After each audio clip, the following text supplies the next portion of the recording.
about what happened in that 32 days. You got a nomination from President Trump. Now, I've heard of deathbed conversions, but this is the first time I've heard of a nomination conversion. And I hope you understand that many women serving in the military right now might think that if you can convert so rapidly your long-held and aggressively pursued views in just 32 days, that 32 days after you get confirmed, maybe you'll just reverse those views and go back to the old guy who said straight up, women do not belong in combat. This man wrote it himself. Generals should be banned from working in the defense industry for 10 full years. But when he was asked to make the same pledge, suddenly he needed the president's permission. A man who will be directly responsible for those very generals couldn't say yes or no. Rules for the generals, but an exemption for himself. Contractors. It's something I would have liked to talk to you about if you'd come and been willing to visit with me.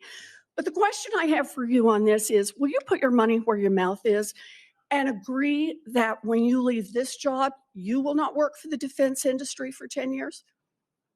Senator, it's not even a question I've thought about because You can it's think not about one it right that, now.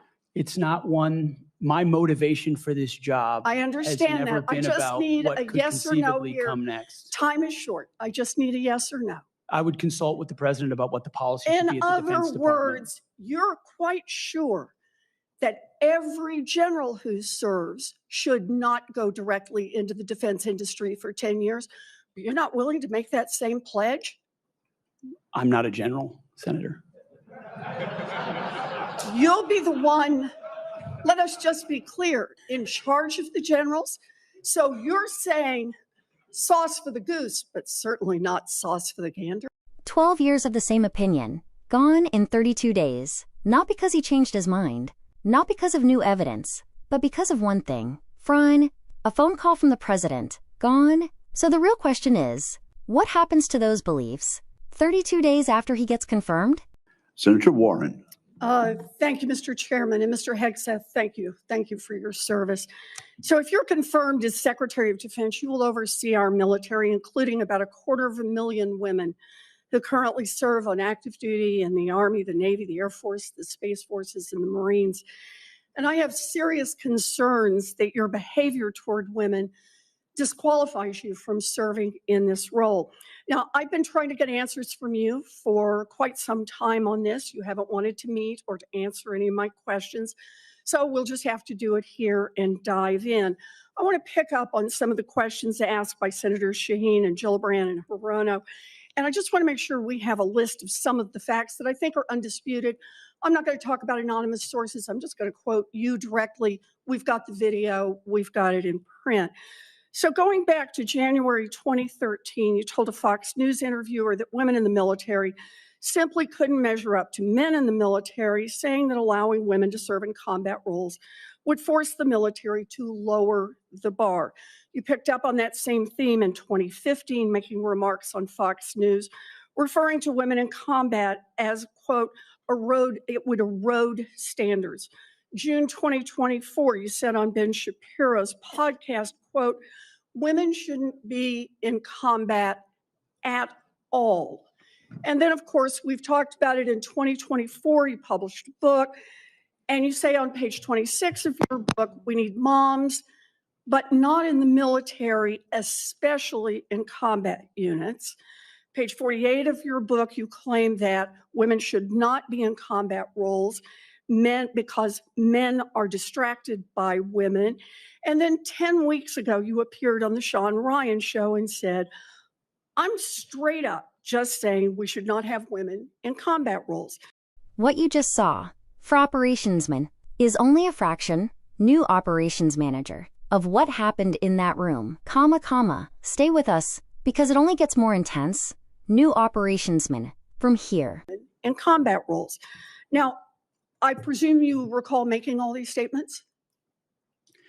Senator, I'm not familiar with the article you're pointing to in 2013, but it underscores my argument completely because in that 2013 argument, I was talking about standards. So standards are what it's always been about, let's not Senator. have this same fight Always again. been about I've Senate quoted standards. you directly. We've got the video. We're happy to show it. But I want to be clear here. For 12 years, you were quite open about your views, and your views were consistently the same. Women are inferior soldiers, sailors, Marines, airmen, and guardians. And in case anyone missed the point, and these are your words from 10 weeks ago, women absolutely straight up should not be permitted to serve in combat. And I notice on each of these quotes, those are said without qualification. It's not by how much you can lift or how fast you can run. They don't belong in combat, period, or your words, straight up. And then on November 9th, 2024, just 32 days after your last public comment saying that women absolutely should not be in combat, you declared that, quote, some of our greatest warriors are women, and you support having them serve in combat. Now, that is a very, very big about face in a very, very short period of time. So help me understand, Mr. Hegseth, what extraordinary event happened in that 32-day period that made you change the core values you had expressed for the preceding 12 years? Senator, again, I very much appreciate you bringing up my comments from 2013, because for me, this issue has always been about standards. And unfortunately, because of some of the people that have been in political power for the last 4 years, priorities other than standards, lethality, and meritocracy have driven decision making. I'm quoting you from the podcast. Women shouldn't be in combat at all. Where is the reference to standards that they should be there if they can carry, if they can run? I don't see that at all, Mr. Hegseth. What I see is that there's a 32-day period in which you suddenly have another description about your views of women in the military. And I just want to know, what changed in the 32 days that the song you sang is not the song you come in here today to sing? Senator, the concerns I have and the concerns that many have had, especially in ground combat units, is that 7 minutes.